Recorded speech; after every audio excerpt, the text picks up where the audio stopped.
Hey people, Mike Martins here with the Mike Martins channel. Thanks for joining me, being part of the channel, liking and subscribing.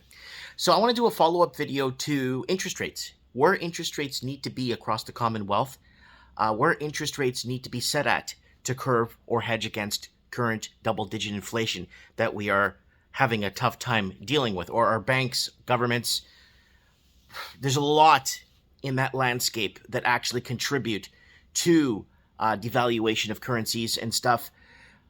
Whether it's through money laundering, whether it's through shadow banking, whether it's through printing money into oblivion and impoverishing the local citizens that built the infrastructure in the first place. And I'm very keen on discussing the middle class and the production the middle class has produced in the last 50 to 70 years in Western countries to make it all happen.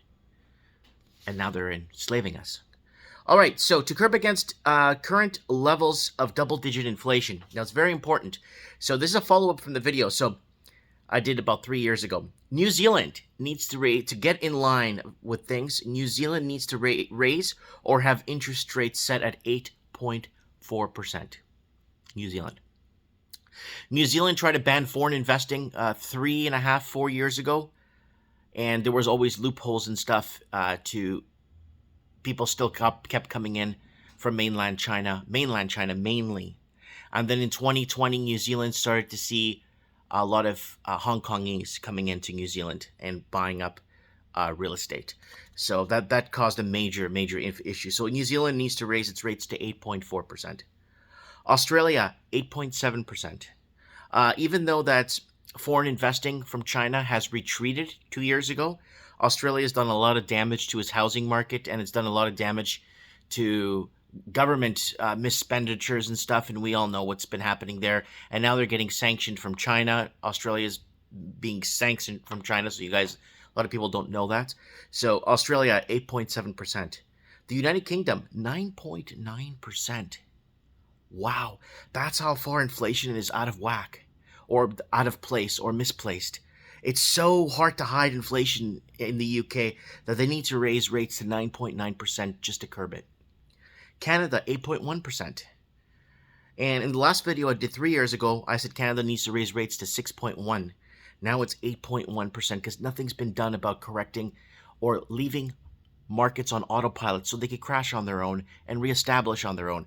But no, we need to pump in more and more laundered dirty money to keep this going for many years. And we know the Vancouver model here in Canada and how much Canada's been dependent on foreign investing to keep its housing economy going, right?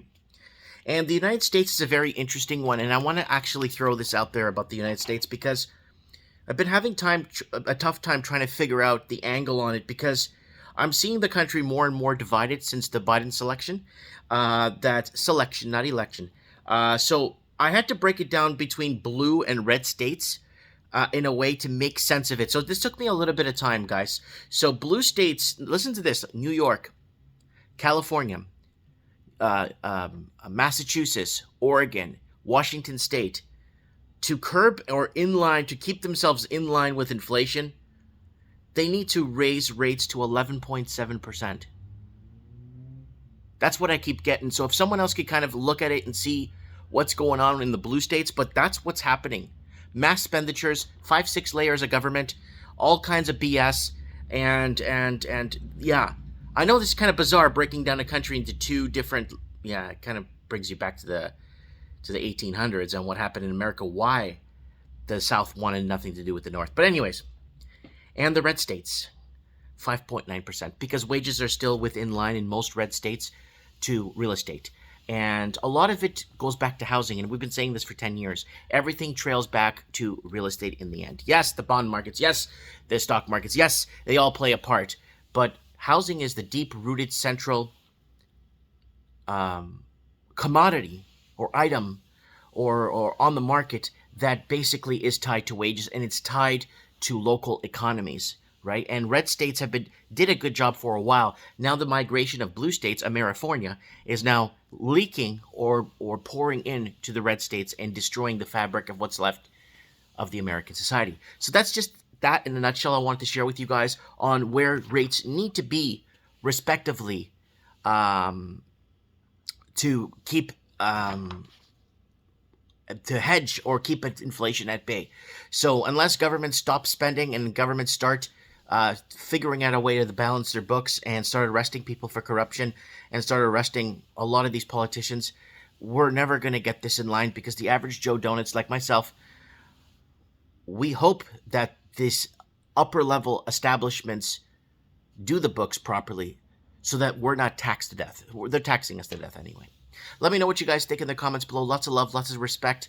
And please share this video if you'd like and get a perspective from a small guy, small business owner in a small town. Mike Martins here. I have spoken.